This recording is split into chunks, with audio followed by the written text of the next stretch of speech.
Di madaanan ng ilang kalsada sa Benguet at Cordillera kasunod ng epekto ng super bagyong Karina at Habagat. Sa Angeles, Pampanga, isa naman ang sugatan matapos gumuho ang pader ng isang bahay sa tabing ilog. Nakatutok si Joan Ponsoy ng GMA Regional TV.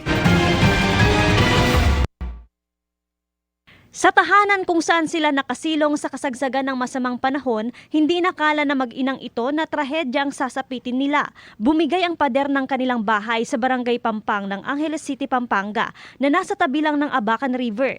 Walang tigil na kasi ang pag-ulan noon, kaya unti-unting humina hanggang gumuho ang lupa sa lugar, hanggang gumuho na rin ang pader ng bahay. Sugatan naman ang padre de pamilya na nagpapagaling sa ospital. Ipinag-utos na ng City Hall ang forced evacuation hindi lang sa kanilang lugar, kundi sa iba pang malapit sa mga creek at ilog sa lungsod. Yung bahay nila nasa baba, yung malapit sa may Abacan River, yung may tinamahan yung likod ng bahay nila, doon sila nasidente. Pagguho rin ng lupa ang ininda sa mabundok na bahagi ng Cannon Road sa Purok Mill Site, Sitio Camp 6 sa Barangay Camp 4, Tuba, Benguet. Dahil dyan kung kaya nananatiling sarado sa mga motorista ang Cannon Road. Yung iba kasi dyan ay recurring kahit na mag-clear ka, mamaya may babagsak ulit. Yan ang problema dyan sa Cannon Road.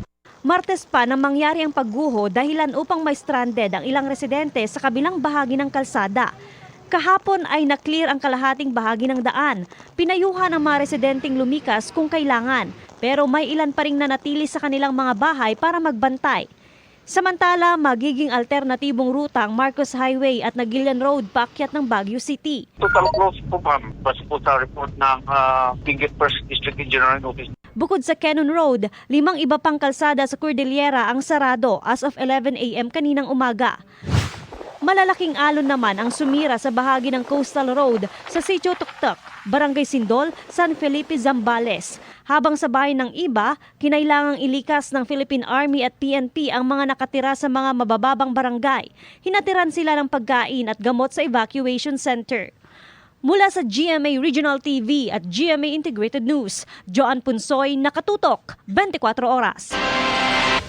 Update po tayo sa lumubog na motor tanker sa Bataan. Inaalam na ngayon ng DENR ang eksaktong lokasyon ng motor tanker. Sa gitna niyan, sinabi ng Coast Guard na wala pang indikasyon na tumatagas na milyong-milyon litro na industrial fuel na karga nito. Mula sa Limay, Bataan, nakatutok live si Rafi Tima. Rafi. Maris, bagamat may nakita na ngang oil slick sa lugar kung saan lumubog ang Terra Nova, hindi nga raw ito nangangahulugan na tumagas na yung laman nitong krudo. At bago mangyari ito, nais na mga otoridad dito na mahigop na yung laman nito sa lalong madaling panahon. Ayon sa may-ari ng barko na Portavaga Ship Management, nakaschedule daw dapat silang maglayag mula sa Limay, Bataan noong July 22 pero pinigilan daw sila ng Coast Guard. Kinabukasan na raw ng gabi nang payagan sila ng PCG na maglayag. Pero pagdating sa bandang Nasugbu, sinalubong na sila ng malalaking alon at malakas na current. Sinubukan daw sumilong muna ng barko bago magdesisyong bumalik sa Limay. Alas 11:30 ng gabi, habang pabalik, unti-unti na raw tumagilid ang barko at dito na sila humingi ng saklolo sa PCG. Sinusubukan namin kunin ang panig ng Coast Guard sa sinabi ng may-ari ng barko. Agad na nagtungo dito sa Bataan si DENR Secretary Maria Antonia Yulo Loizaga para personal na alamin ang kalagayan ng lumubog na oil tanker. Sa ngayon, hinahanap pa raw ang eksaktong lokasyon nito sa ilalim ng tubig. Kailangan pong malaman kung saan nga po siya ngayon at kung ano po yung estado ng struktura ng barko. And then, andito po kami upang tumulong. Meron po kami isang barko na pwede humanap kung saan man ang barko natin ngayon. Oras na matukoy ang lokasyon, maglalagay daw ng mga monitoring instruments ang DENR. Bukod sa abalang shipping lane, dito rin nangingisda ang maraming taga-Bataan. Pero ayon sa Bataan Station Commander ng PCG, wala pang nakikitang langis na tumagas mula sa karga ng barko. Posible raw na fuel ng barko o fuel mula sa deck at tubo ng barko ang nakitang oil spill kanina. Target ng PCG na mahigop ang laman ng langis ng tanker sa loob ng 7 araw. Positibo naman ang gobernador ng Bataan na agad makikita ang barko dahil hindi naman daw malalim ang bahaging ito ng Manila Bay. Ang lalim po ng ating Manila Bay ay mga 30 meters. So ano po yan, hindi po imposible na magawa ng paraan para safely, securely mailabas yung laman nung tanker na langis para po hindi makaapekto sa ating kapaligiran. Alam na ni Pangulong Bongbong Marcos ang sitwasyon at nag-utos sa iba't ibang ehensya na i-assess ang epekto sa kalikasan ng oil spill. The fuel that's being released, what are the tides, what are the winds, where is it headed, para maunahan na natin. Sir, DOST maybe can also make some determinations on that.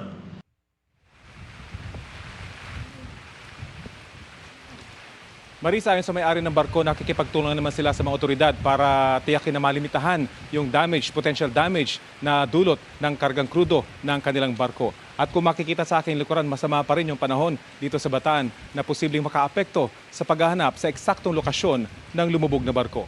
Yan ang latest mula dito sa Limay, Bataan. Maris? Maraming salamat at ingat kayo dyan, Rafi, Tima. 15 tao ang natrap nang gumuho ang isang pader sa Cainta, Rizal. Buwis buhay naman ang rescue operation sa isang komunidad doon kung saan lampas tao ang baha.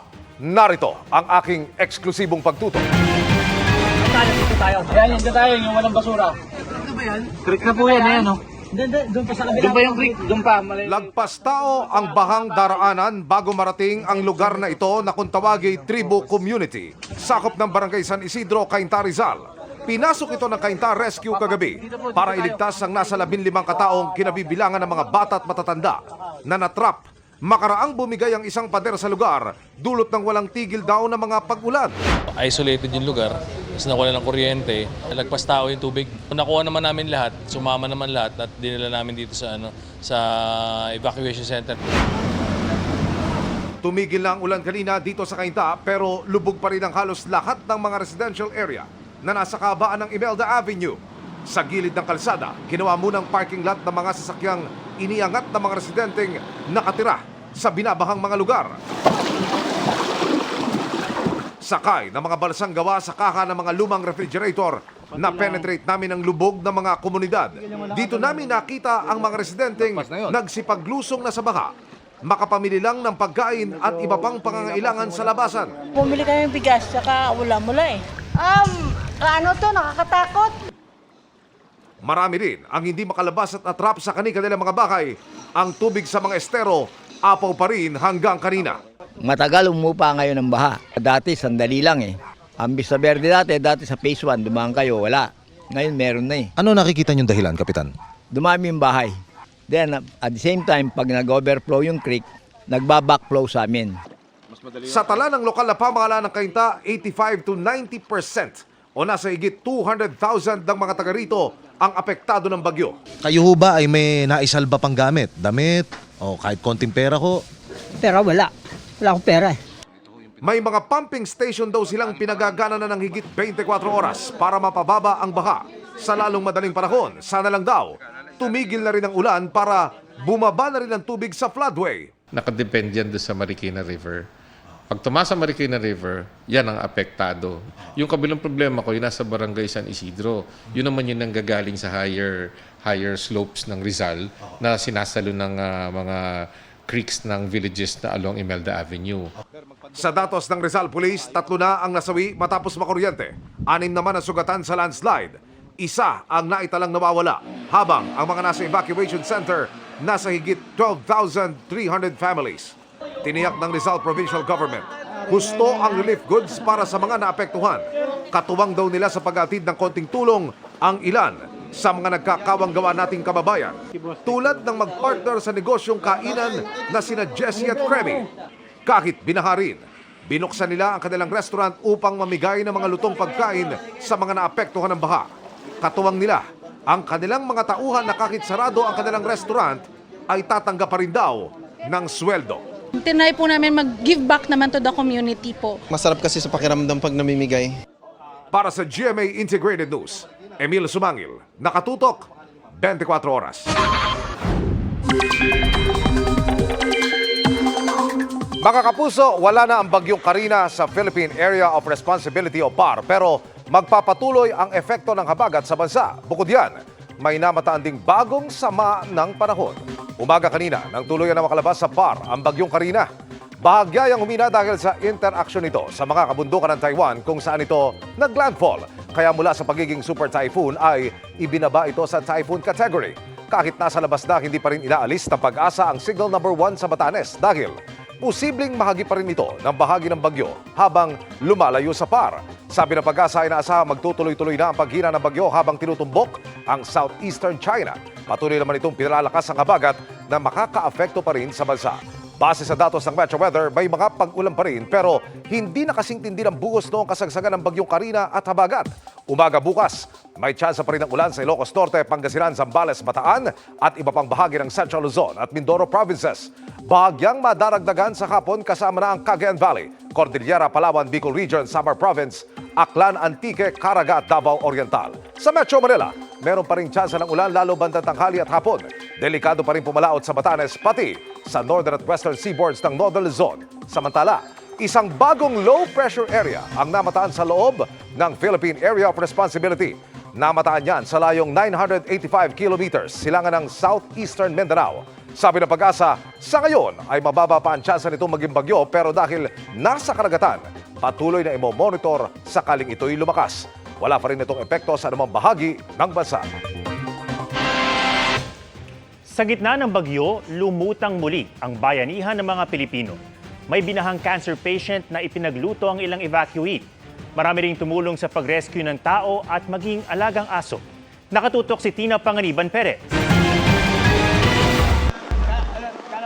Sa panahon ng delubyo at krisis, may mga taong isinasantabi ang personal na kaligtasan at pangangailangan para unahin ang iba. Gaya ng cancer patient na si Mercy Absalon. Hanggang tuhod ang baha sa bahay ni Mercy sa Barangay Santa Lucia sa Novaliches, Quezon City kahapon. Pero ang inisip niya, ang mga evacuee na kailangang pakainin. Kahit may sakit po ako, gusto ko pong tumulong din po. Kahit hirap po, masaya po eh. Masaya po na nakakatulong po tayo sa kapwa natin na kahit papaano ako rin kailangan ko rin po ng tulong. Pero mas iba po talaga po yung saya pag nakakatulong. Sa iba't ibang evacuation center sa Barangay Santa Lucia, mahigit 500 pamilya, katumbas na mahigit 1,500 na individual ang nagsilikas. 4 na maliliit na anak ang kasama ni Carla at kanyang mga magulang na lumikas nang umabot na sa bewang ang tubig sa kanilang lugar. Lumikas po kami agad kasi sa sobrang lakas ng ulan, tsaka bigla pong pagbaha. Lagpas po tao.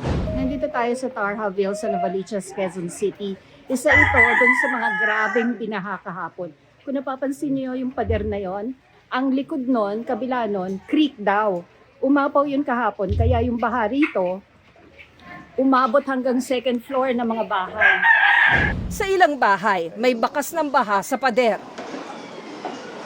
Sa Barangay Bagong Silangan sa Quezon City, inuna ni Manuel Bermas, miyembro ng BERT o Barangay Health Emergency Response Team, ang ibang tao kaysa sarili niyang pamilya.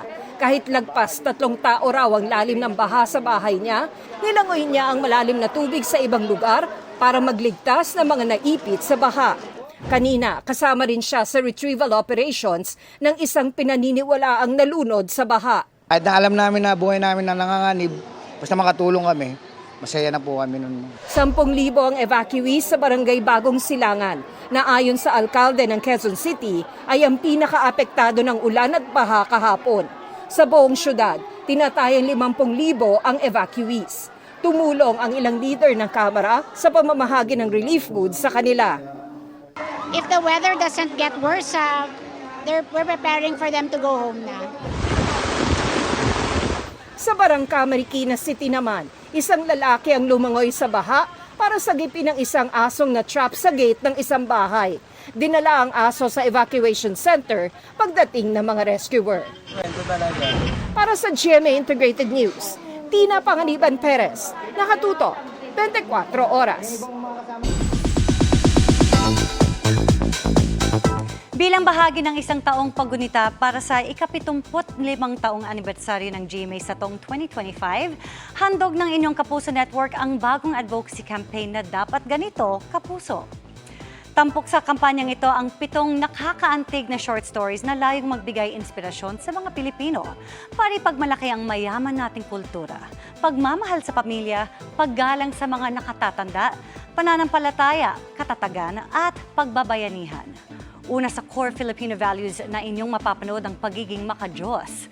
Pagbibidahan ng short story tungkol dyan, nina Starstruck alumna na Dane Samonte at child star Ewan Micael. Dahil ika nga nila, every gising is a blessing. Dapat punuin ng pag-ibig at pasasalamat ang puso sa bawat pagsulubong sa mga biyaya. Ang Dapat Ganito Kapuso short stories na pagbibidahan ng iba pang Sparkles artists ay mapapanood sa GMA, GTV, Pinoy Hits, Heart of Asia at iHeart Movies. Gayon din sa official digital platforms ng Kapuso Network. Mahalaga ang pagiging makadiyos natin mga Pilipino. Kasi ang makadiyos, nandun yung fear mo, yung takot mo na magkamali ka, na yung gusto mo sa sarili mo na maging mabuti kang tao. At saka ang buhay natin is hiram lang. So, ibigay mo na yung best mo.